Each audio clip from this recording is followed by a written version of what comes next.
কারণ আমরা দেখেছি মিডল ইস্টের বর্তমানে এই যুদ্ধের কারণে আমাদের total dependence on Middle East gas, Middle East LPG, Middle East oil, আমাদের ইস্টার্ন রিফাইনারি বন্ধ হয়ে আছে বিকজ ক্রুড আনতে পারছি না আমরা। Our refinery is fully dependent on Saudi Arab and UAE crude, বন্ধ হয়ে আছে, পাচ্ছি না। এটা যদি ডাইভার্স একটা থাকতো, সোর্স থাকতো, তাহলে হয়তো আমরা সেখান থেকে আনতে পারতাম।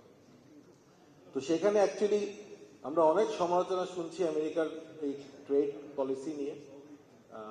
দেয়ার is a possibility of getting LNG and other energy resources from US as a diversification of source. তো আমার শেষ কথাটা হলো যে energy is a very very difficult challenge to resolve. আমাদের সবার মাথায় অনেক ধরনের চিন্তাভাবনা আছে, আইডিয়া আছে, কিন্তু একসাথে বসে একটা ঐক্যমতের মাধ্যমে ভবিষ্যতে অ্যাকচুয়ালি প্রফেসর রেজওয়ান শেরহস্তি বলেছে আমাদের